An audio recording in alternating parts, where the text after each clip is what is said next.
defensor del pueblo, don Eduardo Leblanc. Defensor, buenos días, bienvenido. El micrófono, el micrófono, el micrófono. Ahora sí, buenos días, buenos días. Por ahí Buenos leí, días. ¿usted está de cumpleaños hoy? ¿No? Dice Flor. Sí, hoy está de jubilado jubiloso. Ah, Se qué jubila. bien, qué bien. Va a aprovechar ¿de algo de la verdad? jubilación. Sí. Qué chévere. Bueno, vamos a esperar el café que invite, pues. Café, Por lo yo menos no usted, tomo café, defensor, así que lo veo mal. ok, por lo menos usted ya se puede jubilar. Yo no sé si me voy a jubilar por la edad, sí, primero Dios, pero lo que no sé es si voy a tener plata para que me den para cuando Para me que le jubile. paguen el retiro. ¿Y cuánto será? No sé. Flor, yo creo que debemos comenzar con el defensor del pueblo desde lo más reciente hacia lo más pasado. Y digo lo más Sí, reciente porque la persona estuvo aquí en nuestro programa y yo correcto. no sé si el tema ha evolucionado. Y usted incluso le recomendó, Flor, a la persona que fuera a la Defensoría del Pueblo para que diera a conocer su caso. ¿Pasó algo de eso?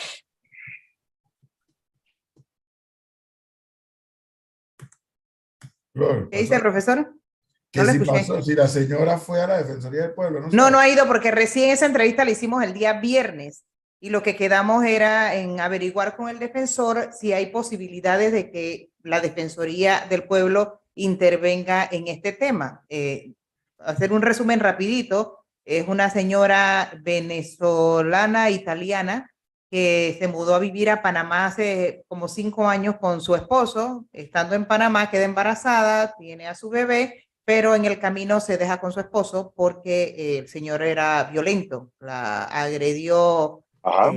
físicamente, ella presentó denuncias y el señor se fue huyendo del país para evitar que lo detuvieran y está en Venezuela. El niño tiene, si no recuerdo por qué, 4 años, dijo ella. Sí. 4 años, el Él señor se lo fue a vio Venezuela para evitar que lo detuvieran. en Panamá, claro, porque tiene un par de denuncias por tema de violencia doméstica y según nos cuenta ella, el niño, bueno, cuando tenía 4 meses fue la última vez que el papá vio al menor, pero ahora lo que ha ocurrido es que el señor, estando en Venezuela, lo primero antes de ir allá es que ella no puede irse del país. Ella está sola aquí con su hijo y no puede irse porque requiere del permiso de una persona que le está huyendo a la justicia para poder irse. Entonces, como el señor tiene que avalar que el niño pueda salir del país, así que ya no se puede ir, no puede trabajar, o sea, ella prácticamente está secuestrada en Panamá. Y lo otro es que ahora ha surgido que el señor, estando en Venezuela, ha pedido a Panamá que le envíen a su hijo a Venezuela. Entonces, esa es una preocupación que tiene ella y que la pregunta que nos hacíamos nosotros, cómo las autoridades, o sea, se demoran o se tardan tanto en decidir, porque ella ya tiene ese caso ante las autoridades competentes, en decidir un caso como este. La señora no puede trabajar, está secuestrada en Panamá porque el señor no le permite salir del país con su hijo, o no le permite al hijo salir de Sí, Panamá. sí, en ese caso, gracias, Flor. Y buenos días también, y a Melissa también. Mira, en ese caso ahí operan varios temas, ¿no? Ahí entra Cancillería, ahí entra el juez de niñez, y es poco probable que una persona prófuga de algunos delitos en la República de Panamá se le otorgue la custodia a un niño o una niña. Independientemente de la nacionalidad, está la mamá aquí, habría que demostrar muchas cosas para que eso sucediera y se le enviara a manos de una persona que está siendo buscada criminalmente. Sí, sí, me va a decir, no, pero hay un fallo reciente, sí, pero de todas maneras eso está en apelación y esperemos que esas magistradas, esos magistrados fueron en apelación, revoquen esa decisión del caso este famoso que está en las redes. Que si demora un poco, sí, lastimosamente demora un poco, pero lo que sí nosotros hemos dicho y lo hemos hecho público es que los jueces tienen que pensar en el beneficio, en el máximo beneficio del niño y de la niña, que verifiquen cuál será su entorno familiar en Panamá, cuál será su entorno familiar en Venezuela, lo que se llama si cuentan cada pariente en ambos países con una red de apoyo en caso que falten. Por ejemplo, en el caso de ese famoso que se dio de un ciudadano panameño italiano, no pudo demostrar qué pasaría con con la niña en caso de que él dejara de faltara allá en Italia, quién la cuidaría. Eh, acá en Panamá está la mamá, está con toda la red familiar completa. Entonces, todas esas cosas las analiza también el entorno económico, el entorno social, la analiza el juez en Panamá y determina. No es fácil, o sea, no es fácil tomar esa decisión. Pero sí ella pudiera recurrir incluso a la Defensoría del Pueblo, ¿o no? Sí, nosotros bajo la ley 285 de protección integral, sí, y nosotros pudiéramos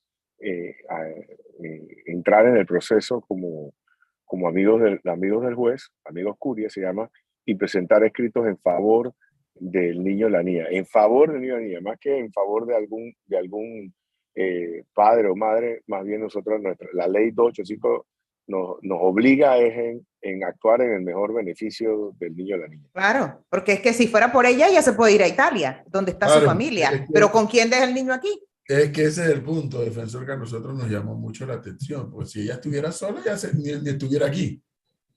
Pues como ella Exactamente. dice, ella aquí no hace nada, ella tiene familia en otro país, pero está atada por el problema de que el papá ahora mete recursos para que no pueda salir con el chiquillo. Sí, eso tiene que dilucidarlo la juez o el juez tiene que dilucidarlo y dar las autorizaciones para que pueda abandonar el suelo patrio, ¿no? También, bueno, hay unas circunstancias que tienen que analizar, las circunstancias procesales del padre que está siendo buscado, probablemente, bueno, que es bien parecido al otro caso, ¿no? Que Sí, probablemente si el parecido. papá se muda de país, va a estar capturado por Interpol. Todas esas cosas la tiene que analizar el juez y ver cuál es el mejor beneficio de esa persona, de esa personita, y otorgarle la patria potestad y o darle el permiso de salida a Italia, en este caso esa niña, a que viva con la familia de quien sea, ¿no? Me dijo en este último caso, ¿ella es venezolana o de dónde es? Es italiano-venezolana. Exacto. Ella también puede dirigirse a la embajada italiana para que le den el apoyo Ahí le fue y mal, defensor, ahí le fue mal. cierto. Ok. Aparentemente, por lo que ella contó. No, Ujú. no digo Ok. que ahí le ha ido al contrario. Le ha ido al contrario. Ha estado acompañando al abogado, a la abogada del señor, etc. Ok. Qué raro. Pero bueno, sí, ella porque puede venir acá a nuestras oficinas principales o donde se encuentra ella, a cualquier oficina de la Defensoría, y con gusto nosotros lo apoyamos. Así eh, actuamos en atención a la nueva ley 285. Bueno, vamos a Dicho informarla. eso, Flor, y ojalá que la señora pueda resolver el problema. Defensor, el tema de los migrantes ha evolucionado para mejor, o sea, estancado, o qué ha pasado. Bueno, se ha transformado nuevamente a lo que era en el 2021. Esta ola de hermanos venezolanos ha bajado producto de la negativa de los Estados Unidos en recibirlos. Esta ley, ley no, perdón, dictamen que número 42, no sé qué, resuelto 42, que le llaman ellos, donde cerró las fronteras a todas las personas que venían desde México o desde la selva del Darién, hizo que vinieran personas de norte a sur, lo cual nos complicó un poquito. También que nuestros vecinos están diciendo, Costa Rica y países hacia Centroamérica, estaban diciendo de que Panamá habían vuelos gratuitos y eso hace que las personas hayan venido. También tenemos personas que han regresado vía la selva, ¿no? A Gunayala y de Gunayala a Necoclí. Pero miren, eh, la migración va a continuar, ¿no? La migración va a seguir mientras que hayan cambios socioeconómicos en los países, mientras que apriete situaciones económicas en otros, va a continuar. Y, y para Estados Unidos, y tanto cuidado que de norte a sur para nosotros, también puede haber una migración interesante y la estamos viendo producto de las transformaciones media dictatoriales, bueno, dictatoriales completas de Nicaragua, pero media dictatoriales de El Salvador y de Honduras, ¿no? Eso a nosotros lo estamos viendo como institución de derechos humanos y junto con los organismos viendo muy de cerca lo que está ocurriendo en estos países que se están abocando a una dictadura disfrazada de democracia. Y eso también puede estar pasando. Actualmente están pasando personas de Ecuador, personas de Haití, de otras nacionalidades, rumbo al norte. Ahora, esa gente defensora se arriesga porque sí, porque ya no es por desconocimiento de lo que se van a encontrar en la selva. O sea, ahora las redes sociales permiten que uno sepa que, aunque no haya vivido una experiencia tan horrible como esa, qué es lo que se puede vivir allá adentro. Entonces, no es que los coyotes y esta gente que hacen negocio con estos pobres seres humanos que quieren buscar una mejor vida, no, ellos saben lo que van a encontrarse. Incluso lo Sí, que sí, más sí. llama la atención es que vengan con niños. O sea, vi las últimas imágenes que vi este fin de semana de una familia, un señor con su esposa y dos niños, que creo que el más grande no pasaba de 5 años. Sí, ayer llegaron 815 personas, de las Imagínense. cuales 386 son ecuatorianas, 258 Haití, y de otros países, ¿no? Ya Venezuela pasó ya al último lugar casi. Y de eso, siguiendo, hilando su comentario, 189 niños y niñas llegaron ayer. Sí, haciendo un total de 225.000 personas, 658 que han llegado hasta este año, hasta lo que va del año, perdón. Y sí, las redes sociales han dado la crudeza de lo del Darién, la crudeza de la frontera Guatemala-México, pero aún así, producto del sueño americano, producto de lo mal que están pasando en esos países, por ahí hay unas personas que dicen de ese derecho a no migrar, es decir, que los estados te satisfagan todas tus necesidades, producto de que eso no está ocurriendo, se adentran y se Y se meten en esta arriesgan. selva y se arriesgan. Y ayer, nada más ayer, estábamos coordinando junto con la regional de nosotros, el Darién, una persona que la tuvieron, sus familiares avanzaron y esta persona se quedó en un punto cerca del Hito de la Bandera, tenía problemas de comorbilidad, problemas de obesidad grandes y no pudo, y la están buscando porque estaba en un campamento porque no pudo continuar. Entonces, todas esas cosas se arriesgan, a pesar de las redes, del TikTok, de todas las redes sociales que salen, se adentran y ahí es donde no sabemos cuántos quedan en el camino. La desesperación de la gente. Eso me recuerda, defensora, cuando el tema de los balseros que salían de Cuba no les importaba qué era lo que iba a pasar en el camino. El tema era salir de Cuba. Sí, eso pasa con la entrada de Gibraltar y España, ¿no? Que quedan, algunos se ahogan y quedan en el camino o no llegan las balsas, ¿no? Eso pasa. Y bueno, es parte de las acciones que realizan los organismos internacionales como IEM, ACNUR y algunos locales como nosotros, que es para poder que estas personas no mueran en el camino y alertar lo que viene y que cuando lleguen poderles sanar y atenderlas. Al Nosotros, final, dígame. sí, que le iba a preguntar casualmente, que al final Panamá sigue haciendo su labor humanitaria de brindarle el apoyo a esta gente que llega, ¿no? Por la selva. Sí, sí, el día viernes yo atendí, yo fui a San Vicente y atendimos un grupo de personas de Afganistán que vinieron vía Brasil y subieron por todo el sur hasta llegar a Panamá y que ellos decían, bueno, había una persona embarazada, eran 16 el grupo entero, incluyendo niños y niñas, hablaban entre portugués y inglés y que ellos querían llegar a Estados Unidos. O sea, a ellos no les importaba que la señora embarazada tuviera los pies hinchadísimos, que la otra persona tuviera malestar. Decían, no importa, no soy la misma persona, la misma señora decía, no importa, yo quiero continuar, quiero pagar rápido el bus y me quiero ir ya para Costa Rica y seguir adelante.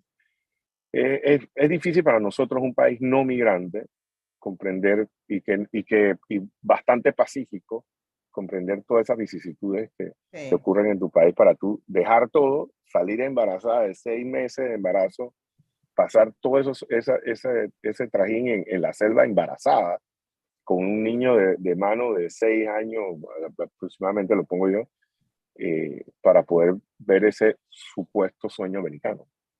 muy duro. Ahora, usted ha dicho algo con lo que yo tengo que estar absolutamente de acuerdo porque además lo he conversado aquí con los oyentes.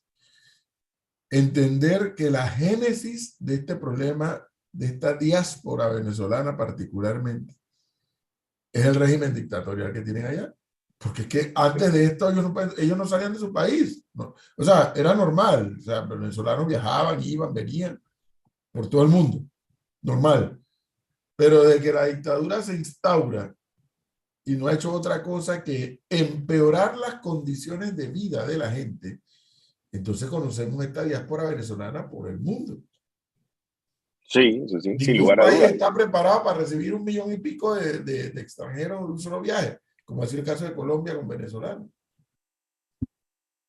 Sí, sin lugar a dudas, parte de la migración gran parte se da por regímenes dictatoriales, por situaciones económicas, cambio climático, ¿no? Y en este caso la diáspora, la inicial, la que arrancó todo esto, fue por el régimen de Hugo Chávez y después por el régimen del señor Maduro y todo lo que está ocurriendo, que es lo que nosotros tenemos el ojo puesto a lo que pueda estar ocurriendo lo que está ocurriendo ya, perdón, en Nicaragua, que ya hay varios periodistas en el exilio, más de 200 en el exilio, eh, y personas que se están autoexiliando del régimen de Nicaragua.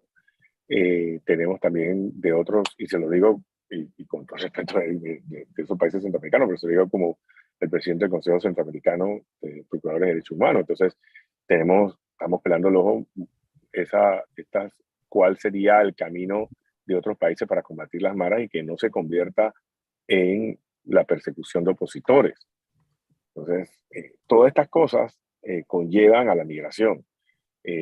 Obviamente, la República de Haití, estamos hablando de un país donde hubo un magnicidio, donde hay un control de bandas criminales, donde hay según los indicadores económicos, no lo digo yo, lo dicen los indicadores económicos, uno de los países más pobres del mundo. Entonces, eso hace que las personas salgan y busquen nuevos horizontes. Defensor, cambiando ya radicalmente de tema, en el diario La Estrella de Panamá se registraron, creo que la semana pasada, 2 o 3 publicaciones diarias sobre lo que es un secreto a voces que pasa dentro de las cárceles de nuestro país. El hacinamiento, que ya, bueno, todos sabemos que eso es de vieja data, pero también el negocio que hay dentro de las cárceles y que estaría beneficiando a quienes tendrían que asegurarse de que eso no ocurra. O sea, la gente que le lleva cosas a las personas que están allá detenidos, porque aunque están detenidos, requieren de insumos de aseo personal y de otras cosas que sus familiares les llevan. Resulta que cuando llegan allá, la mayoría de las veces o muchas de esas cosas se las quitan al familiar, o sea, o se las devuelven. No puede entrar esto, pero allá adentro el famoso paquito y lo que no es paquito se lo venden 10 veces más caro. O sea, ustedes se han percatado de que eso ocurre. ¿Qué hace la Defensoría del Pueblo para que no se dé esta maleantería allá adentro, que ya le digo, beneficia a quienes tendrían que asegurarse de que eso no ocurra? Me va a dar una combinación de cosas, comenzando de lo que dice en cuanto a lo que van los familiares. Para mí, y se lo vengo diciendo desde que tomé posesión, para mí es totalmente inhumano, y sé que lo estuvo trabajando la exministra de Gobierno, y espero que lo continúe, y sé que lo va a continuar el ministro actual, en la consecución de una máquina de rayos X, pero es inhumano. Primero de todo, la requisa de la comida con el tenedor que me requisan a mí, le requisan el tenedor a don Edwin, a Melissa y a Flor, le revisan el mismo tenedor de la comida, para mí es inhumano, insalubre y todo. Las personas le llevan los insumos preaprobados por el sistema y viene una requisa del mismo sistema y se lo llevan y pierde la pobre familia que estaba afuera, que reunió la platita para meterle las cositas autorizadas y nadie sabe dónde está. Eso pasa. Lo del Paquito, lo que ocurre es que, primero de todo, el privado de libertad no debe tener dinero adentro del sistema. Creo fielmente de que debe buscarse una fórmula de cero efectivo en el sistema. Hemos tenido nosotros conversaciones con personas que tienen esas concesiones y eso, Y nos dicen, bueno, lo que pasa es que si le quitamos el tema del efectivo, los bancos ahora después nos acusan de otra cosa. Pero hay que buscar una fórmula para que no haya efectivo. ¿Por qué? Porque hay unos que se benefician. Si Juan está en La Joya y no tiene plata y Luis sí, lo que hace es que Luis compra y se lo vende a tres veces o a cuatro veces lo que cuesta, y te lo venden también a crédito y te lo venden mucho más caro, y es una manera también de extorsión. Entonces, tenemos esos problemas. Tenemos problemas de calidad de agua, mantenemos todavía la cantidad y calidad de agua en problemas.